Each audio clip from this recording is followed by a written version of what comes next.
Lateral drift, bad. Walking a straight line, good.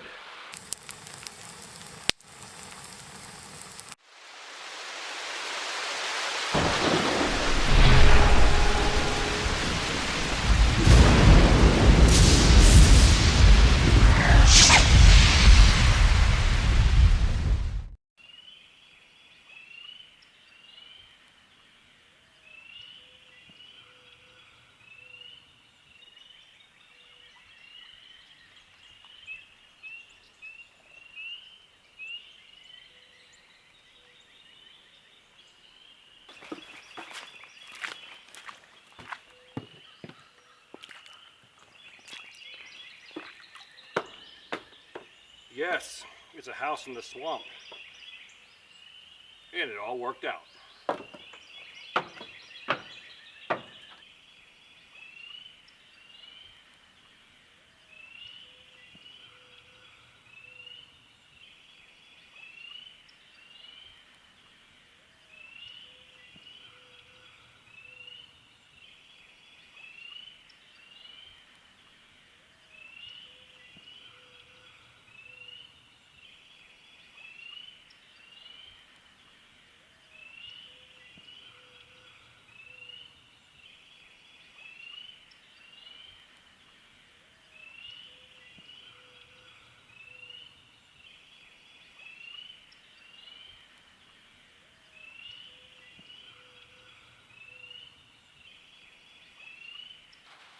All right, you can hear that rain coming down. We got about a foot of water beneath us, and it's rising as we speak. If you haven't seen this cabin, check her out. Solo 10-day overnight, building an off-grid cabin in the woods or the swamp. And that's exactly what we did. And it's off the ground about 4 foot, so there's no worries there. And the water's flowing beneath us. But the one thing I haven't done yet is spend the night in this bad boy with water underneath us. And that's exactly what we're gonna do. So this is not the video that I wanted, but it's the video that you're gonna get. I also brought the whiteboard. So we're gonna give some classes old school style. So let's get to it.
Okay, so let's go ahead and talk about the 2 types of compasses. Real quick, this is a solo overnight. Yes, I'm staying here. Again, it's not the video that I wanted, but it's the video you're gonna get.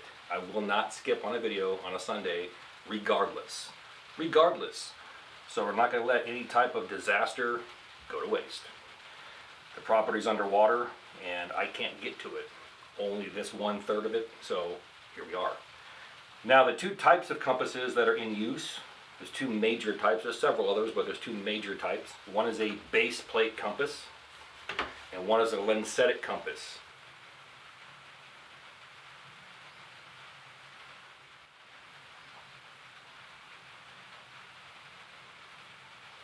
Just by looking at them, they're different. I prefer a Sunto MC2 base plate compass over a military Kamenga, even though I was trained with this, because I found that over the years, a base plate compass, you can do a lot more things, and it's a lot more forgiving. Just by looking at it, we have a signal mirror. Kamenga does not. We have a magnifying lens, or a sun lens. I believe it's 5 times magnification. This one here has a small one right there. It's very difficult to start fires with that. I think the magnification is like maybe 1 or 2. Does it work in California at 100 degrees? Yes, I've done it. When it's 70 degrees in Ohio, it won't work. This one right here, however, does. Okay? Something to think about. Moving along here, we have an indicator right here, a tick mark at the top and the bottom.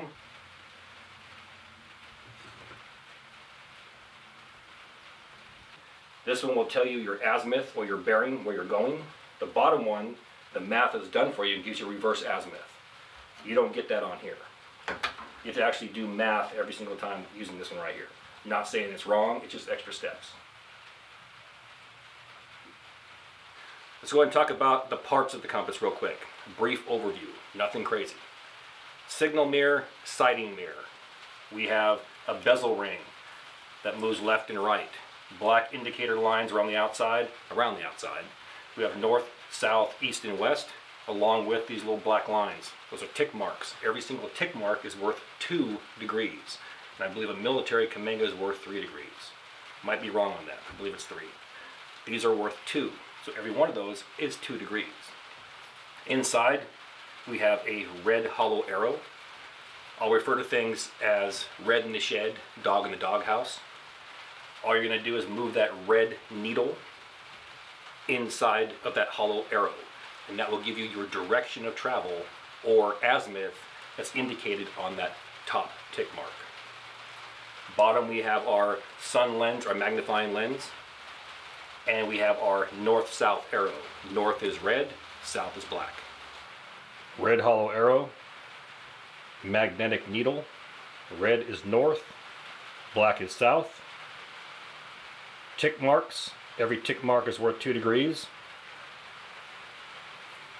Top mark right there, where the N is, tells you your direction or your azimuth. Bottom tick mark tells you your reverse azimuth.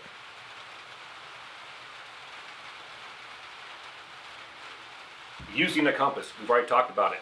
The main purpose of using a compass anywhere in the world is to walk a straight line and to avoid lateral drift.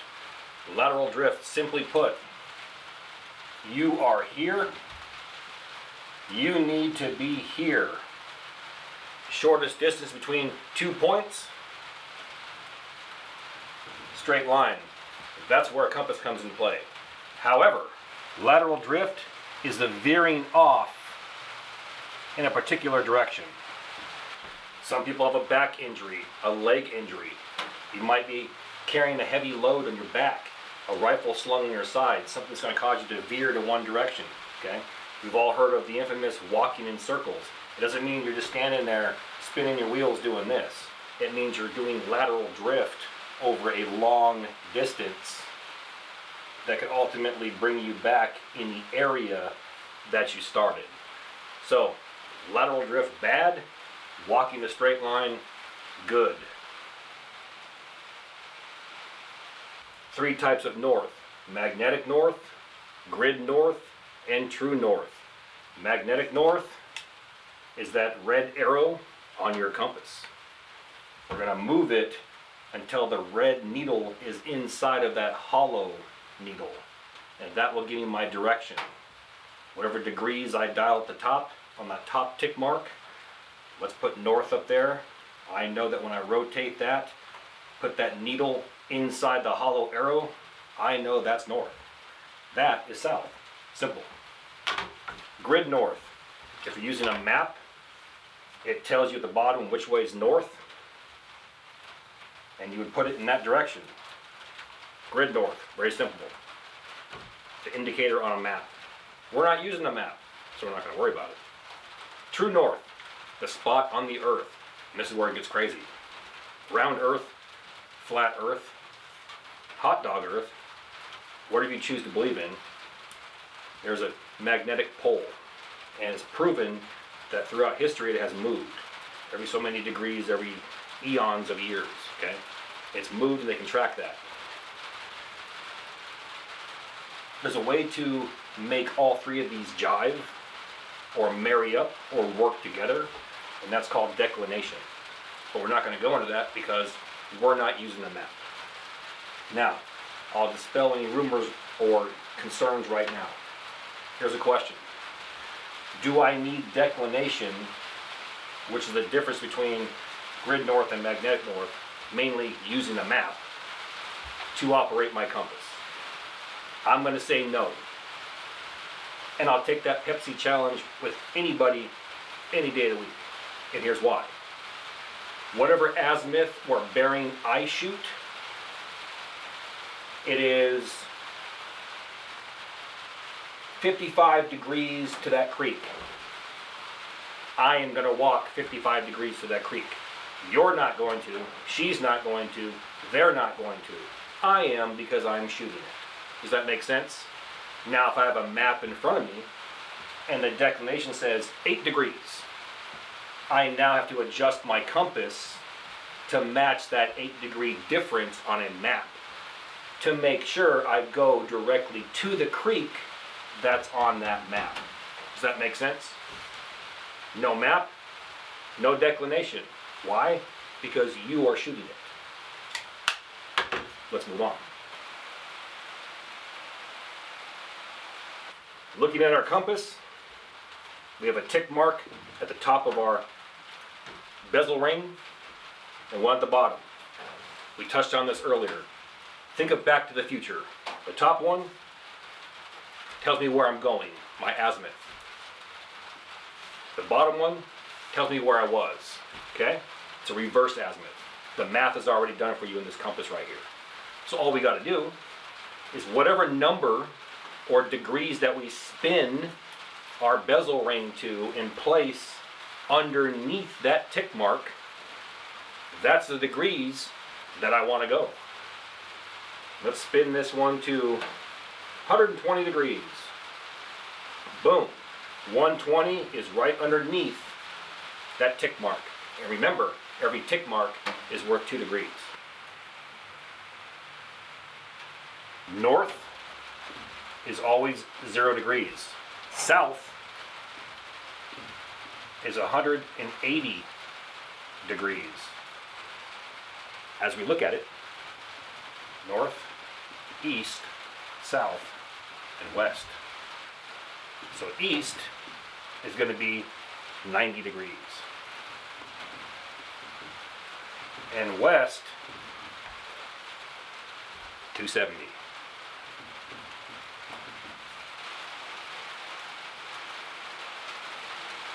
Let's go ahead and put all this together right now. Let's pick one of these known degrees. Let's go due east. That means I'm going to spin my what? Bezel ring to where east is directly underneath our tick mark. East or 90 degrees. Done. Now, all we have to do, hold our compass as flat as possible, finger and thumb on the back of my base plate, and I'm going to rotate my body with the compass, not the compass. I'm going to rotate my body with the compass until the red arrow lands directly inside of the hollow arrow, meaning this right here.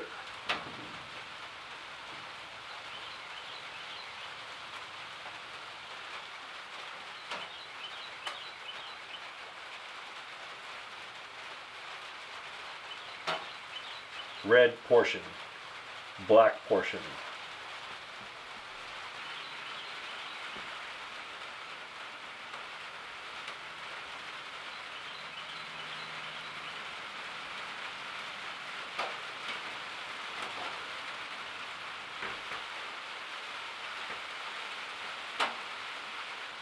Like I already said, fingertip and thumb.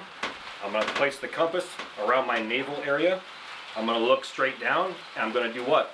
Rotate my body with the compass until that red portion of that needle lands directly inside the hollow red arrow. And I know now I'm facing 90 degrees or due east.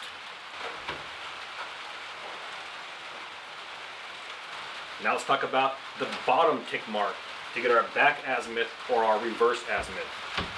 No math needed. The tick mark does that for you. Hypothetical. Let's rotate our bezel ring and put north under the top tick mark. And north is what? 0 degrees. Looking down, bottom tick mark says south. And guess what that is? 180 degrees. So I know to get home, all I gotta do, stand up, finger and thumb, around my navel area, rotate my body with the compass, put that red portion into the hollow portion, and I should be facing south 180 degrees. So now I can walk home. Very simple. That's why I love these Sunto MC2s. The math is all done for you. It's basically idiot proof. If you can read, you're good to go. If you can't read, there's pictures. So, give and a take, you know. I'm a dumb grunt and I don't know anything. So. Now, if you're using a compass that does not have a bottom tick mark, such as the military Kamangas, there's a quick way to find it. It's an acronym called LAMS. L-A-M-S. An acronym is a word, and every letter is a word. So it's catchy and it's an easy way to remember something. L is less than 180 degrees. If you shoot your azimuth and it is less than 180 degrees, you're simply going to add 180 degrees. Case in point, we went north 0 degrees. This sounds like a kid's Dora the Explorer program. Is north 0 degrees more or less than 180 degrees? Well, 0 is what? Less than 180 degrees. So we're going to add 180 degrees. And golly gee, south is exactly 180 degrees. Now, flip side. If our azimuth or direction of travel is more than 180 degrees, we're subtracting 180 degrees. So if we're going to go 360 degrees, is that more or less than 180? It's more. So we're going to subtract 180 degrees. So you can do the math yourself to double check, but again, the Sunto MC2 is already done for you.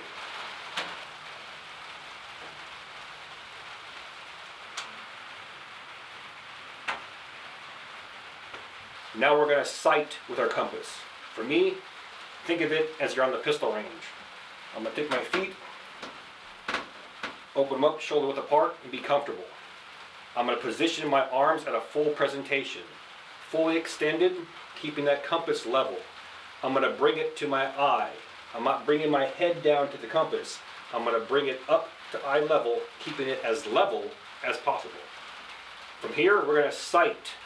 I'm going to tilt that mirror until I can see this portion and that red hollow arrow with my needle inside of it in that mirror, reflected back to me. Once I can see it, now I know I'm still in the direction of travel. We're going to look down at this window right here, and there should be a V-notch. Keeping that red portion inside of my hollow arrow, I'm going to simply use my dominant eye and look into that V-notch. I see a rock, a tree, or something that's inside that V-notch. I know now I can walk to that object in a straight line that I created using my compass. So now tying it all together, you see those 3 trees right there, that one tree with 3 trunks on it.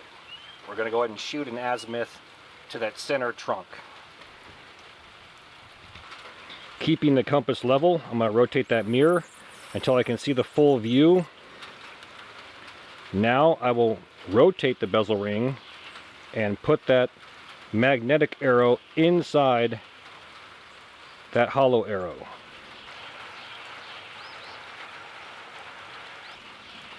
And I know I can now walk to that tree in the distance by looking into that V-notch in that oval window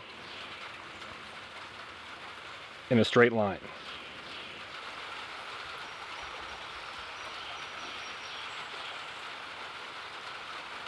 Like I said, easy peasy, lemon squeezy. You have 2 choices with the compass. The main purpose is to walk a straight line. If I know the degrees, I simply dial in my degrees. Rotate my body with the compass. Get that red arrow inside the hollow arrow. Get comfortable. Shoulder width apart. Full presentation. Tilt that mirror until I can see. Think of a clock on the wall. The clocks don't sit like this, they sit vertically on the wall.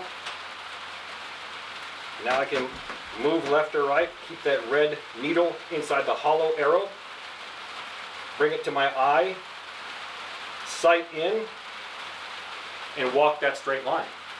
Option 2, I have no idea what degrees I want to walk, but I see that rock out there, way out in the distance. How do I figure that out? Same thing.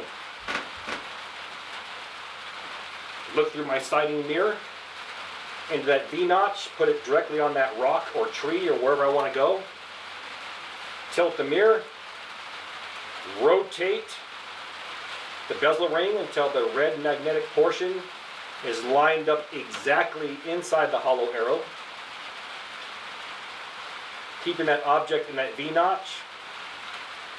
Then I can go, that rock right there is due east. I know I'm going to head due east to that rock. So simple, it's stupid. That in a nutshell is basic land navigation, where you're just going to walk from point A to B on an azimuth. Once you're there, reverse azimuth, all you got to do, dial that number to the top, do the exact same steps, full presentation, sight in, and I'll walk directly back to my vehicle. Walking a straight line, you're never going to get lost.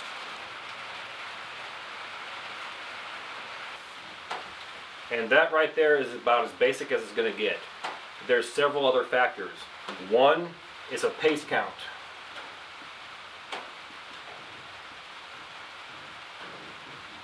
Which is nothing more than keeping track of distance as you walk. Every 100 meters or yards, whichever one you prefer, you pick up a rock, small pebble, put it in your pocket. Break a twig off of a branch, make a notch on a stick. That way you can tell how far you've been walking that day. Let's say I walked on this straight line to go out on a quick scout. I want to go straight line distance, and I end up at 1,600 meters. Well, when I do my reverse azimuth to walk back to my truck, I might want to count to make sure I end up at 1,600 meters and my truck is right there. I didn't do lateral drift and I hit 1,600 meters and I go, where's my truck at? Simple. That's a different video. Now, the other thing is a waypoint. If, for example, I need to be here, I start here.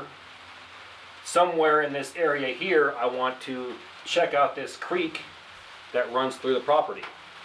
I make it to here, and I want to go out this direction and scout around, scout over here. I want to do something that's called a waypoint. Throw up something bright colored, like a bright orange shamag or a t-shirt. Hang it from a tree at eye level. Then I can walk either direction as far as I want, as long as I turn around and I see that bright orange. I can walk right back where I started, pick up my compass, shoot my azimuth again, and continue that straight line. So these are all future classes that we can give. Like I said, today's compromise. Most of my property is underwater. So I thought I'd do something different, something cool. Camp out in the cabin in the swamp, when it's actually a swamp, and give you a quick hip pocket class. Now I'm thinking chow time.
And that's what we're talking about right there.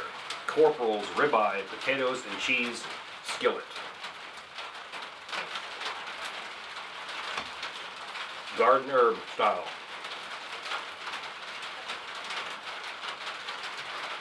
All-time favorite right here.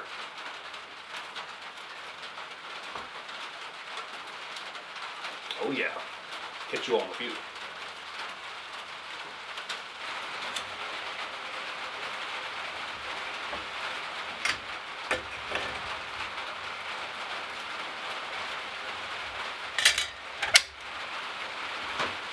So what's happening right now, we have our Etsy page. Everything's live. Since you started watching this, the Etsy page is actually live. Go to my description box, click on the Etsy page on the link, and check her out. We got military cook sets. We have a bunch of cowboy tin cups. What do I have? A few skillets are on there. Granite ware, coated, which is extremely rare. What else we got going? I think we have an actual granite coffee cups that are on there as well from 1890s. People ask me, where you find this stuff at? My lips are sealed. Wheeling and dealing, and we'll just put it at that. So if you're interested in that kind of stuff, check it out. Description box, Etsy page. I'll just reiterate from last week, I'm here to stay. I'm not going anywhere. I built this over 14 years. I have plans for bigger and better things. The Forerunner is about 75% complete. I'm waiting for either a Line-X or a Raptor lining spray coat on the exterior, front and back bumpers, and running boards. And then we should be in business. My goal is by summertime, early summer or late spring, have it completed and take her out. Why? Because there's going to be catfish going off the hook everywhere. And that's one of my goals, is to just land that river monster. We're talking head like this, and we're picking that 100-pound bad boy up, and that'll be cool AF. So look forward to that in the summertime. Also maybe touring around, going to different states, maybe some collabs, who knows. We're going to shift this channel into different types of videos like what you just saw. Do an overnighter somewhere, but throw in some skills. For right now, midweek videos are at a halt. I didn't see any channel growth or any revenue growth or views. It was split views and it was the same. So I'm going to rely on the solo overnighters, and we're going to go from there. But like I said, big things are coming, and I'm trying to push my channel in a different direction. That way we can roll for another 14 years. Supposed to rain all night. So with that, I'm going to hang out here and relax and veg for a little bit. Check some emails. Once again, the Etsy page is live. Check her out.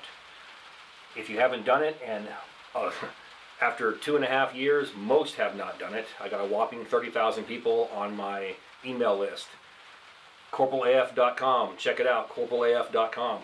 Get on the email list. That way you're notified for Etsy drops. You're notified for weekly videos.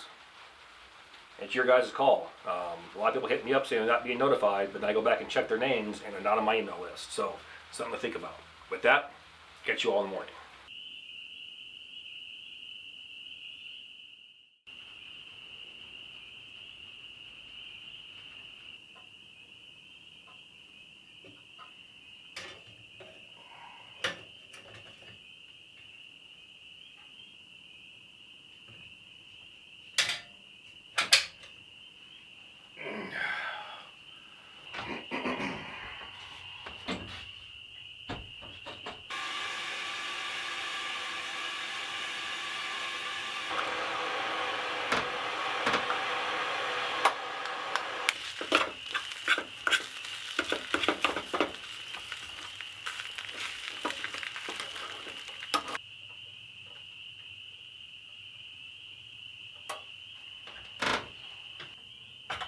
Egg, rice, and cheese. Perfect blend of nastiness, protein, and carbs.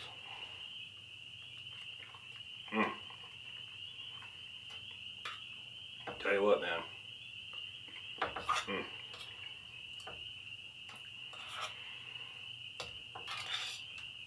That's That's the way you do it when you're in an off-grid cabin in the woods.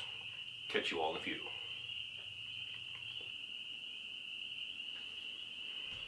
This is just a continuation of our 10-day solo overnight off-grid cabin build in the swamp. I'm happy with it. You guys had not seen me use this while it was swampy, and we had about a foot of water underneath this bad boy. The worst I've seen it is about 2 feet, and the creek actually overflowed, so it was cool because I got thinking, I was like, all the fish, you know, the catfish and everything in there is going to be like right here, and the intent would have been to fish right off this bad boy. Didn't happen because it was wintertime, but we have summer storms coming, June and July, so that might work out. And as far as what we did here, we took a bad situation and turned it into something positive. This is not the video I wanted, but it's the video that you got. And we rolled old school with a makeshift hip pocket class on basic land navigation using the Sunto MC2 compass. We talked about why I prefer that compass and the benefits of using that compass. And then we learned how to shoot an azimuth, get a back azimuth, and actually use the compass correctly. So I'm happy with that. From time to time we'll do something like this. I'm really toying with, now that we have something like this in an online classroom. But I need to complete this back wall at least, get a larger board so I can stand up and utilize the entire wall basically. So it's something to think about down the road. But for this, for what it was, it worked. Hope you enjoyed yourselves. More great things to come.